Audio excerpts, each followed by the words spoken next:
Ami, Bu, kamu pelajaran. Ah, ya. Usul, ini usulnya sampean gimana aja? Ya. Udah tulis di sini. Iya, ditulis di sini. Ayo, ditulis. Gimana nih kesepakatan kelas? Jelek kan tapi ya tapi. Bu taruh di meja.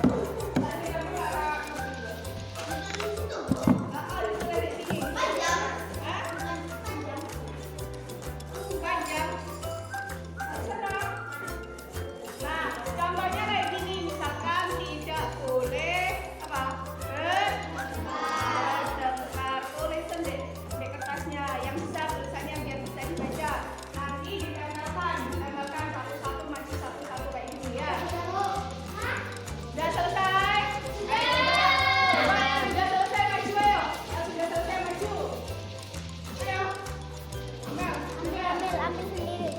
Ambil dah. Ambil aja, enggak apa-apa.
saya. Maka saya akan memperkenalkan diri lagi. Nama saya Sri Wahyuni, biasa dipanggil dengan Bu Yuni. Saya CGP dari SDN 1 Ketapang, angkatan 7 tahun 2022. Hari ini kita akan belajar bersama, berbagi ilmu bersama yang alhamdulillah hampir 3 bulan terakhir ini saya belajar bersama teman-teman. Sebelum kita memasuki materi, halo kawan, kita jumpa lagi. Tepuk kanan, tepuk kiri, gerikan mata pipi, sekali lagi pipi. Halo kawan, kita jumpa lagi. Goyang kanan, goyang kiri, gerikan mata pipi. Itu ya, monggo semuanya silakan berdiri. Kita jumpa lagi. Tepuk kanan, tepuk kiri, gerikan mata pipi, sekali lagi pipi. Halo. Oh, yang belakang mau coba apa itu disiplin positif? Oh, katanya yang paling cakep sendiri, berarti Pak Oki katanya. Oke, next. Disiplin positif, ayo. Ya, disiplin positif merupakan suatu cara penerapan disiplin tanpa kekerasan dan ancaman yang dalam prakteknya melibatkan komunikasi tentang perilaku yang efektif antara orang tua dan anak. Jadi disiplin positif bisa kita istilahkan dengan adalah kesepakatan antara diri kita sendiri. Jadi rasa tanggung jawab yang ada dalam diri kita sendiri tanpa ada paksaan. Sama dengan melaksanakan peraturan. Kalau dulu kan peraturan sekolah. Nah, kalau peraturan sekolah kan secara mengikat, anak wajib mengikuti. Jadi mau tidak mau dia harus mengikuti. Di masyarakat bahwa untuk menjadi kebiasaan harus dengan dipaksa terlebih dahulu. Apakah benar demikian? Benar? Selama ini benar ya Bu? Nah, boleh. Contohnya apa? Sebelum saya buka yang berikut. Contoh kebiasaan harus dipaksa dulu baru anak itu mau melakukan. Contohnya ya. Contoh seorang anak yang selalu terbiasa untuk bangun siang, sehingga tidak melakukan kewajiban salah satunya sebagai umat muslim sholat subuh begitu ya. Jadi kenapa harus dipaksa? Ya memang harus dipaksa menurut saya ya Bu ya. Terlebih dahulu memang harus dipaksa dulu. Jam sekian harus bangun, memang orang tua harus memaksa. Kalau anak ini tidak dipaksa 1, 2, 3 kali dan berhari-hari seperti itu, maka anak selalu terbiasa untuk bangun siang. Tapi kalau dipaksa kan terus 1 minggu lah katakanlah, kita coba paksa, maka anak akan memiliki rasa tanggung jawab, kebiasaan untuk bangun pagi seperti itu. Jadi memang peran orang tua sangat penting. Seperti itu. Menurut panjenengan harus dipaksa dulu, ya. Oke, yang lain ada jawaban yang lain?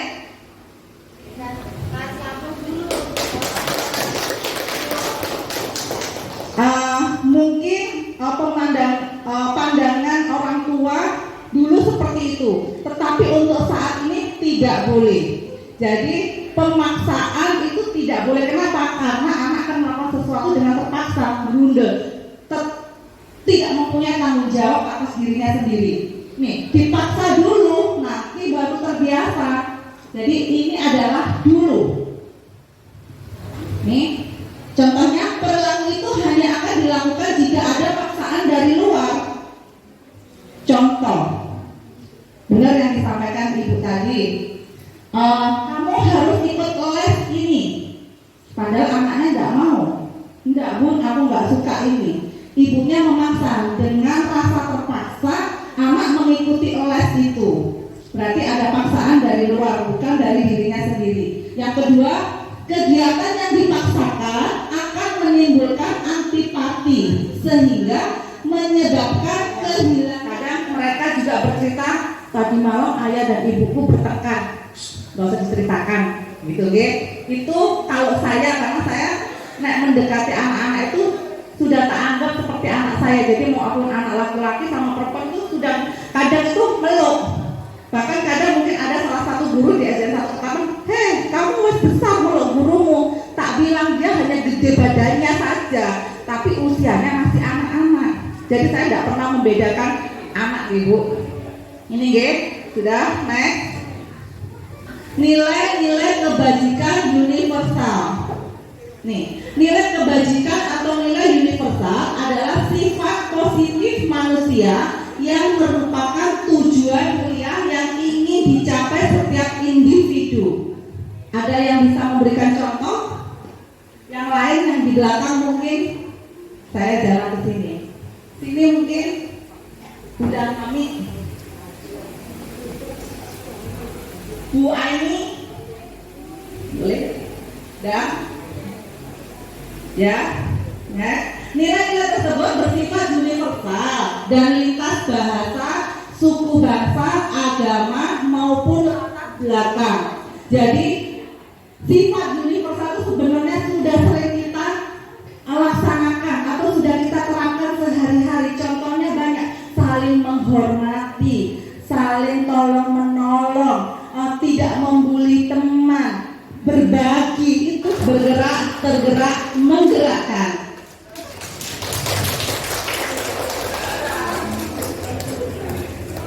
Ya, terima kasih ya Bu Yuni.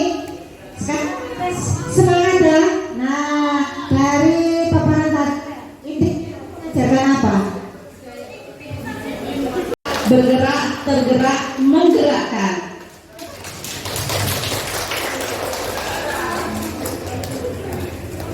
Ya, terima kasih ya Bu Yuni. Semangat ya. Nah, dari paparan tadi ini ajarkan apa? Bergerak, tergerak, menggerakkan.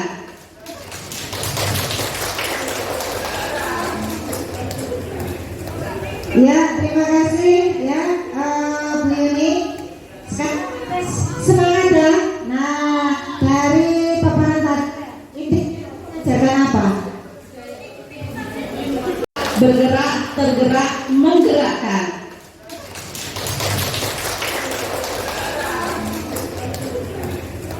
Ya, terima kasih ya Bu Yuni. Semangat ya. Nah, dari paparan tadi ini ajarkan apa? Bergerak, tergerak, menggerakkan.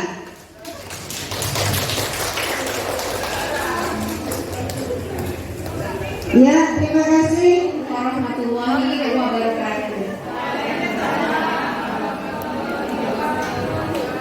Perkenalkan, nama saya Wiwit Wijastuti dari SDN 1 Ketapang, CGP Angkatan 7.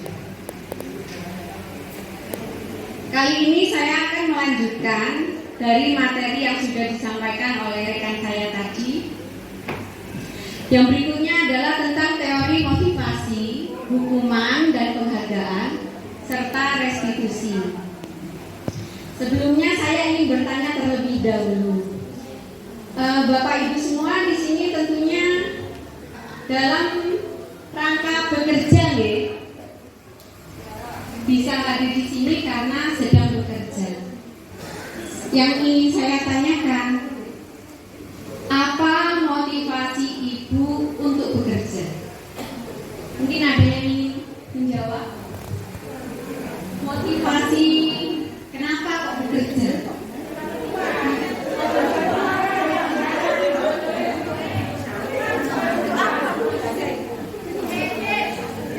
Baik, terima kasih. Sedikit mungkin menjawab. Motivasi bekerja yang pertama sebagai makhluk ekonomi Sudah pasti yang pertama memenuhi kebutuhan hidup. Yang kedua adalah karena peran kita adalah sebagai seorang guru yang pastinya motivasinya adalah ingin mencerdaskan. Yang mana sekarang banyak kita tahu bersama bahwa kemampuan akhlak anak-anak yang sudah berkembang. Jadi bagaimana cara kita sebagai seorang guru mulai menerapkan kembali manusia yang berkarakter. Mungkin itu saja. Terima kasih. Aplausnya dulu. Terima kasih. Mungkin ada yang lain. Monggo.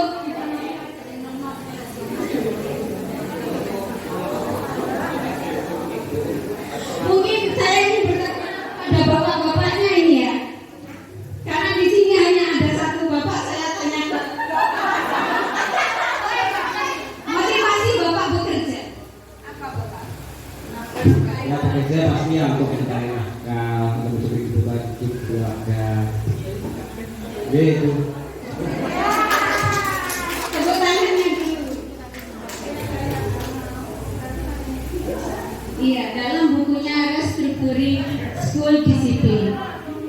Yang pertama, untuk menghindari ketidaknyamanan atau hukuman. Nah, motivasi ini berasal dari eksternal ya, dari luar diri seseorang. Mereka sedang menghindari dari luar, eksternal. Mereka melakukan sebuah tindakan untuk mendapatkan pujian dari orang lain yang menurut mereka penting dan mereka letakkan dalam dunia berkualitas mereka. Mereka juga melakukan sesuatu untuk mendapatkan hadiah, pengakuan atau imbalan. Ini juga biasanya guru sering melakukan ke anak didiknya. Misalkan mau ujian, anak-anak siapa yang dapat nilai 100 akan diberi ini sama bu guru. Nah, itu termasuk imbalan. Kemudian penghargaan yang lainnya bisa berupa pujian. Jika murid kita ada yang melakukan suatu kebaikan atau mendapatkan nilai yang baik, biasanya kita mengunggulkan dia. Kita tidak mempedulikan perasaan murid yang lain. Apakah murid yang lain itu akan merasa minder? Guru kadang tidak berpikir sejauh itu. Yang ketiga, untuk menghargai diri sendiri. Nah, motivasi ini berasal dari dalam dirinya sendiri, yang disebut dengan motivasi internal. Mereka melakukan sesuatu karena nilai-nilai yang mereka anggap atau mereka yakini dan mereka hargai. Ini adalah motivasi yang akan membuat seseorang memiliki disiplin positif karena motivasi berperilakunya bersifat internal atau berasal dari dalam dirinya sendiri. Dari pemberian penghargaan menurut Alficon 1993. Ini memiliki pengaruh jangka pendek dan jangka panjang. Kemudian penghargaan menghukum, penghargaan mengurangi ketepatan, penghargaan tidak efektif, penghargaan dapat merusak lingkungan, penghargaan dapat menurunkan kualitas, penghargaan dapat mematikan kreativitas, serta penghargaan mengurangi motivasi intrinsik. Dari sini ada yang ingin ditanyakan? Monggo Ibu. Bagaimana?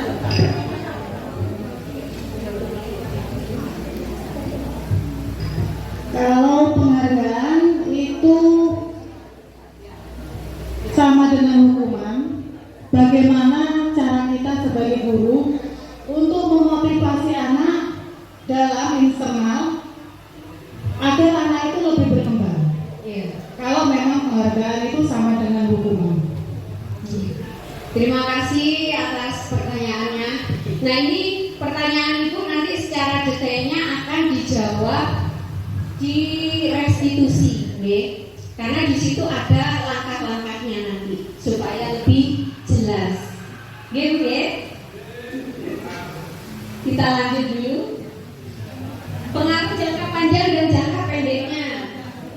Yang pertama, penghargaan efektif jika kita menginginkan seseorang melakukan sesuatu yang kita inginkan dalam jangka waktu pendek. Ini adalah nilai kebajikan. Pada saat menolong murid baru di kelas kita. Nah, ini cara yang dilakukan ketika kita memberikan apresiasi kepada kita. Yang kedua, saya menghargai kepedulianmu pada saat kamu membantu teman-temanmu di tugas kelompok. Misalkan ketika pembelajaran, ketika bentuk kelompok, ada satu anak yang lebih memperhatikan di kelompoknya, lebih ringan tangan. Ini adalah proses menciptakan kondisi bagi murid untuk memperbaiki kesalahan mereka. Jadi jika ada murid melakukan kesalahan, kita nggak langsung memberikan hukuman. Kita akan melakukan restitusi terlebih dahulu, sehingga mereka bisa kembali pada kelompok mereka dengan karakter yang lebih kuat. Tentunya dengan anak tersebut lebih positif sikapnya. Restitusi juga merupakan proses kolaboratif yang mengajarkan murid untuk mencari solusi untuk masalah mereka. Begitu. Benar, kalau sudah menjadi kesepakatan itu termasuk konsekuensi. Kalau tidak ada kesepakatan antara guru dan siswa itu termasuk hukuman. Berikutnya yang kedua, lari mengelilingi lapangan basket 2 kali karena terlambat hadir di sekolah. Bagaimana menurut Ibu? Termasuk hukuman atau konsekuensi? Kalau menurut saya itu suatu hukuman karena sebelumnya tidak ada perjanjian. Terima kasih. Kemudian yang ketiga, murid diminta untuk push up 15 kali karena tidak menggunakan masker ke sekolah.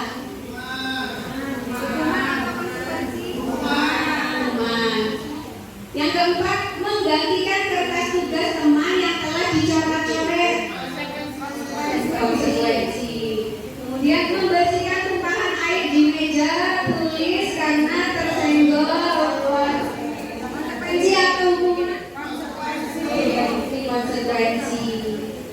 Murid disuruh untuk melepas sepatu seharian karena tidak mengenakan sepatu hitam. Termasuk konsekuensi atau hukuman?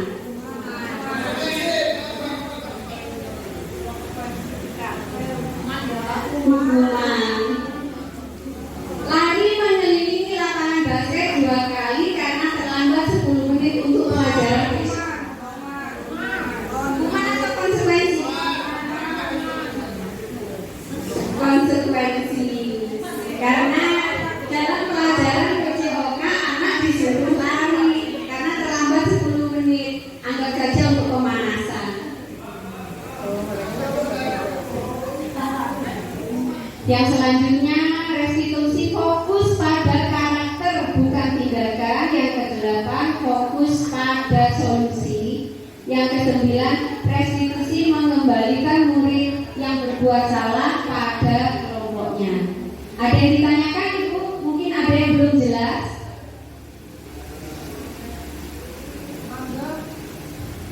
Ada? Monggo teman-teman, barangkali ada yang sifatnya sharing aja ya. Misalnya yang dialami begini, ini bagaimana? Monggo.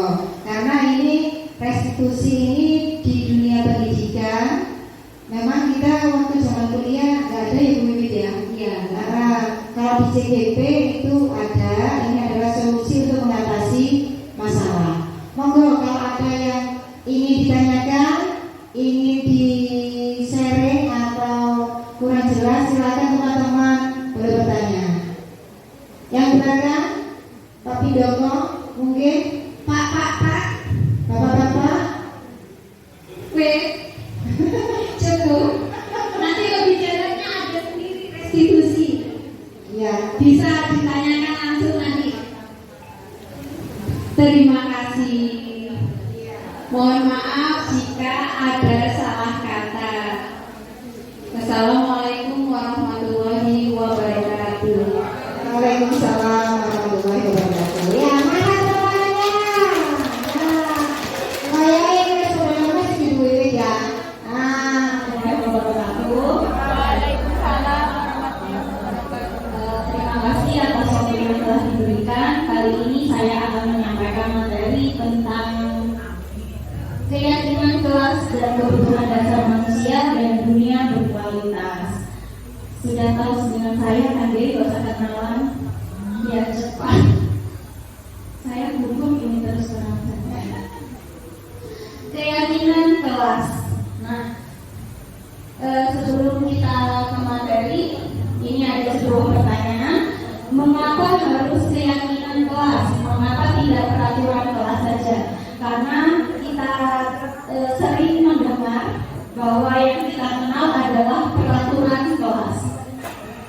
Kenapa sekarang diganti keyakinan kelas? Ini ada sebuah pertanyaan. Mengapa kita harus menggunakan helm bila mengendarai kendaraan roda 2? Kira-kira? Jadi, apa itu keyakinan? Keyakinan merupakan suatu nilai-nilai kebajikan universal. Tadi sudah disampaikan nilai-nilai kebajikan yang disepakati secara tersirat dan tersurat lepas dari latar belakang suku, negara, bahasa, maupun agama.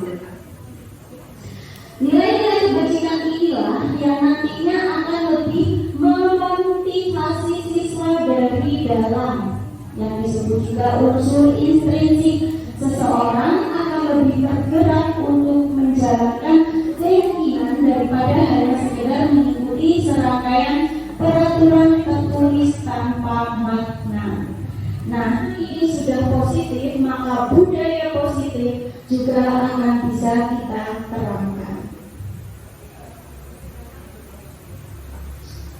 Bagaimana pembentukan keyakinan sekolah atau kelas? Nah, di sini ada keyakinan kelas itu bersifat lebih abstrak daripada peraturan yang lebih rinci dan konkret. Kedua, keyakinan kelas berupa pernyataan-pernyataan universal. Buka tutup, bertepuk tangan.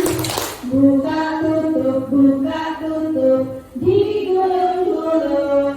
Buka tutup, kepala digoyang. Buka tutup, pintu digoyang. Terima kasih. Ibu Lili itu sebaiknya mencari tahu dulu alasan Doni melakukan tindakan tersebut agar mengetahui kebutuhan mana yang sedang berusaha dipenuhi oleh Doni. Ini kebutuhan dasar manusia. Yang pertama adalah kebutuhan untuk bertahan hidup. Assalamualaikum warahmatullahi wabarakatuh.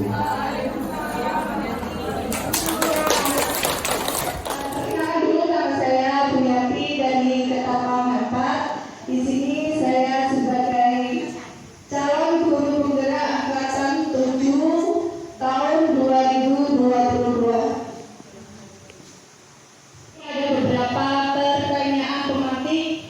Yang pertama adalah Tisa dan Hana dipanggil masuk ke ruang Ibu Dewi, Kepala Sekolah SMA Makmur. Ibu Dewi baru saja mendapatkan pengaduan dari Ibunda Tisa bahwa Hana menggunakan kata-kata kasar dan merendah-rendahkan Tisa di sosial media. Yang kedua, Anto sampai tahu, sampai mengeluarkan kata-kata kotor. Dari situ kemudian kita berikan sama seperti Pak Alham tadi ya, dipanggil secara pribadi, ditanya apa masalah yang sedang dihadapinya. Kemudian kita kasih solusi bagaimana menerapkan disiplin ke anak tersebut. Jika kita sudah mengetahui masalah yang dihadapi Anto, insya Allah dan memberi solusi, insya Allah Anto bisa menerapkan. Halo Bapak Ibu. Hai. Semangat. Oke. Terima kasih untuk jawabannya Pak Alfon sama Bu Eni. Nanti kita lihat dari jawaban Pak Alfon sama Bu Eni ini nanti masuk ke dalam posisi kontrol yang mana.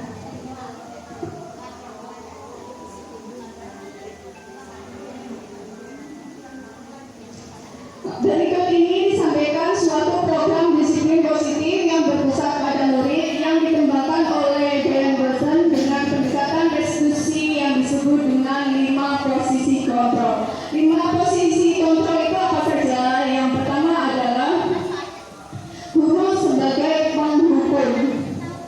Yang kedua adalah guru membuat merasa bersalah. Dan yang ketiga sebagai teman. Yang keempat pemantau, dan yang terakhir adalah sebagai manajer.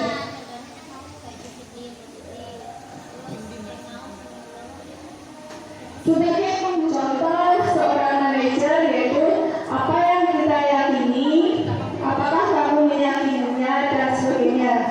Seorang manajer bukannya memisahkan murid dari kelompoknya, tapi mengembalikan murid tersebut ke kelompoknya dengan lebih baik dan kuat. Biar lebih jelas kita membedakan antara penghukum, teman, dan manajer, kita bisa lihat video seperti berikut. Salam bahagia Ibu dan Bapak Guru hebat. Dalam penerapan disiplin positif restitusi, salah satu adalah di SD. Nah, awal saya ikut CDP ini mendapatkan materi seperti ini, ya saya juga berpikiran bahwa oh ini anak SD gak kira iso diajar bernalar yang seperti ini. Tapi karena kita sudah mendapatkan ilmu dan triknya, maka alhamdulillah di kelas saya bisa dilaksanakan, yaitu dengan pembiasaan tentang keyakinan kelas ini tadi. Jika ada masalah, anak-anak itu akan saya ajak berestitusi dan mengingat kembali kesepakatan. Kalau dulu saya pakainya kesepakatan ya Bu, nggak keyakinan. Barusan ini aja saya ganti keyakinan setelah mengikuti CDP. Saya membiasakan jika ada anak-anak mempunyai masalah itu saya biasakan mengingat apa kesepakatannya yang sudah dituliskan. Itu. Jadi untuk menjadikan saya posisi manajer, alhamdulillah saya bisa di kelas 4 gitu. Jadi setiap umpamanya anak-anak kami, ayo kesepakatannya apa? Nah, dia sudah sadar sendiri. Misalnya ada yang membuli nama orang tua, biasanya kan ditulis setiap kelas sampai ada yang bertengkar. Nah itu saya menggunakan posisi manajer untuk mengatasi masalah itu, yaitu tadi pembiasaan tentang kesepakatan atau keyakinan kelas yang telah kita bangun. Seperti itu Bu Sri dan Bu Aini. Terima kasih. Bergerak mewujudkan aksi nyata dan silakan. Terima kasih. Saya akan sharing tentang segitiga restitusi. Mungkin Bapak Ibu sudah pernah mendengar segitiga restitusi. Sudah? Kalau segitiga baru datang, bisa ya? Nah, restitusi dikembangkan oleh pakar pendidikan Dian Nichols dan berlandaskan pada teori kontrol Dr. William Glasser. Nah, ini kemudian yang ini adalah Dr. Williamnya. Apa sih segitiga restitusi itu sebenarnya? Dari beberapa materi yang sudah disampaikan oleh teman-teman CDP tadi, mungkin Bapak Ibu bisa memberikan kesimpulan atau menarik benang merah apa itu artinya segitiga restitusi. jawab? Aduh, kayaknya ngantuk ini. Apa sih restitusi? Upaya, ya kan? Suatu proses dialog. Makanya tadi saya bilang sama Pak Alvin ya, ngomongnya yang enak. Suatu proses dialog yang dijalankan oleh guru atau orang tua agar dapat menghasilkan murid yang mandiri dan bertanggung jawab. Jadi segitiga restitusi ini tidak hanya kita pakai dalam pembelajaran, dalam menyikapi peserta didik, tapi bisa kita gunakan di keluarga kita. Saya yakin tidak semua anak seperti harapannya orang tua. Harapannya hari ini manut, ya kan, disuruh sholat melaksanakan, ternyata tidak. Disuruh belajar seuber-uberan, gitu ya. Nah, ini merupakan salah satu langkah atau cara yang bisa kita gunakan. Kemudian segitiga restitusi ini mempunyai 3 langkah. Langkah awal yaitu menstabilkan identitas. Tadi sudah dicontohkan bahwasanya setiap orang itu pasti pernah melakukan kesalahan. Gak ada manusia itu yang sempurna. Apalagi murid-murid kita yang memang masih anak-anak dan perlu bimbingan, ya. Kemudian murid itu bukan satu-satunya orang yang pernah melakukan kesalahan. Apa jenengan sudah menjamin sampai tidak pernah melakukan kesalahan kepada murid? Siapa yang tidak pernah melakukan kesalahan kepada murid? Nek teko jam itu kene mlebune jam 10.00. Ya kan? Kaya ngajar kene sing telepon-teleponan WA. Kaya ngajar kene sing sarapan. Ya benar? Nah, itu menurut jenengan salah apa enggak? Salah, sama dengan murid yang pasti pernah melakukan kesalahan. Jadi kita ini tidak usah egois ya, tidak usah jaim ya dari guru. Ini juga salah dan kita ini juga harus memperbaiki diri kita sendiri dulu. Kemudian langkah kedua yaitu validasi kebutuhan. Nah, setelah anak itu melakukan kesalahan, pasti kita akan memberikan pertanyaan. Sajane apa sih anak iki kok sering terlambat? Iya kan? Apa sih? Kalau kepala sekolah tanya, apa sih Bu sampai kok sering terlambat Bu? Kayak ngajar, gak ngajar. Kan sih itu kita ditanya. Iya kan? Itu namanya validasi. Adakah cara yang lebih efektif untuk mendapatkan apa yang kamu butuhkan? Kamu tentu punya alasan mengapa kamu sering terlambat atau mengapa kamu rebutan bekal karo koncone mau. Mesti dia punya alasan tertentu. Setelah itu langkah yang ketiga yaitu menanyakan keyakinan. Dari beberapa paparan teman-teman CGW tadi sudah mencontohkan bahwasanya sebelum kita melakukan budaya positif, lebih baik kita harus sepakat keyakinan apa yang sudah kita sepakati di dalam kelas.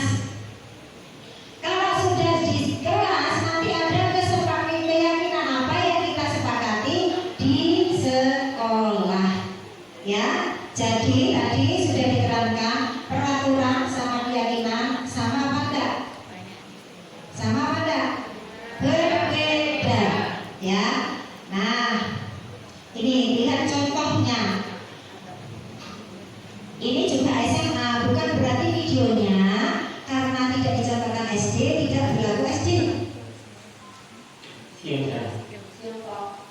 Siang mana itu salah? Kenapa ada di sini? Betul Pak. Misalnya lagi main HP itu penting tak? Minggu kon. Ya sebenarnya enggak Bu, main HP apa? Main game. Biasanya kan gitu ya.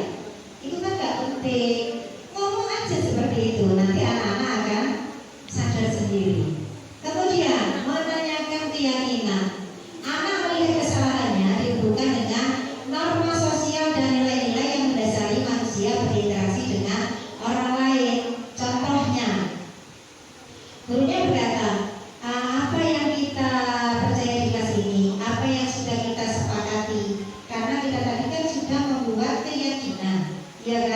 ning kelas iku wis ana keyakinan 3 sampai 7 keyakinan boleh ya. Jadi setiap anak yang melanggar atau melakukan kesalahan, kalau usah disenangi, diingat no.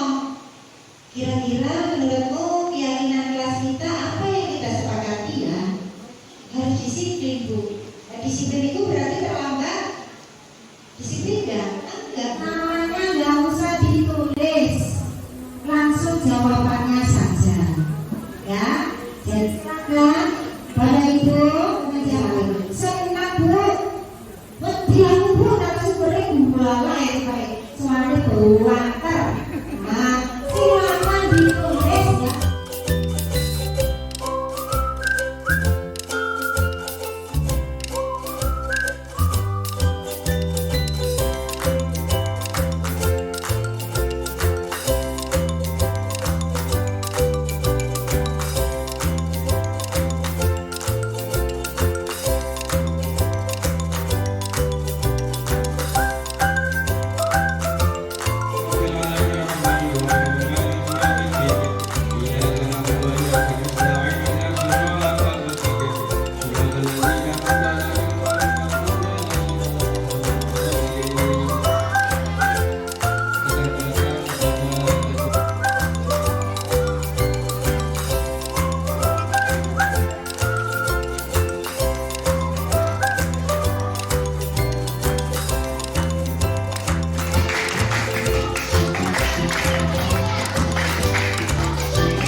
Bianti.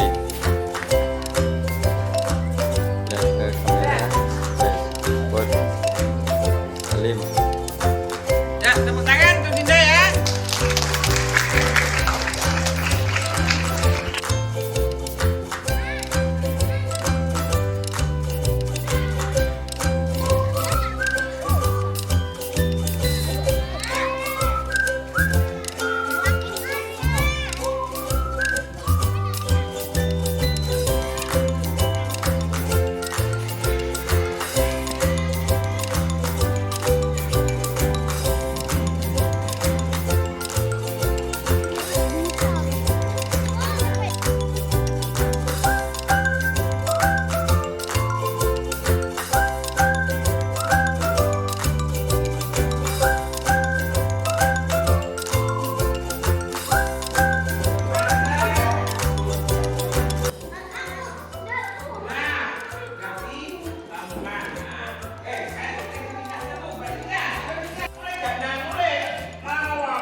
Tiga.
Warahmatullahi wabarakatuh.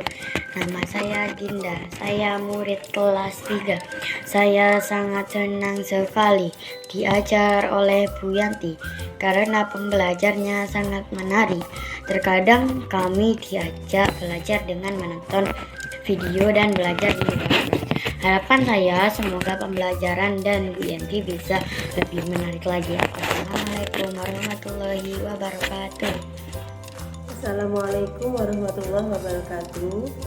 Kami ucapkan terima kasih kepada pemerintah yang sudah mencanangkan program guru penggerak karena ini berdampak positif di sekolah. Contoh kecilnya adalah dengan adanya keyakinan kelas. Di sini kita dapat menanamkan kebiasaan baik dalam diri anak yang dimulai dengan kesadaran diri sendiri. Misalkan dalam kegiatan menata barang-barang di kelas, atau peduli dengan teman, atau peduli saat kegiatan belajar mengajar berlangsung. Kegiatan ini bisa memberi pencerahan kepada kami, dan semoga kegiatan ini dapat memberikan efek baik ke depannya. Kemudian ditambah lagi dengan adanya kegiatan di forum guru, yang di situ kita dapat berdiskusi, dapat sharing dengan para guru penggerak, sehingga kami mendapat wawasan ilmu. Terima kasih. Assalamualaikum warahmatullahi wabarakatuh.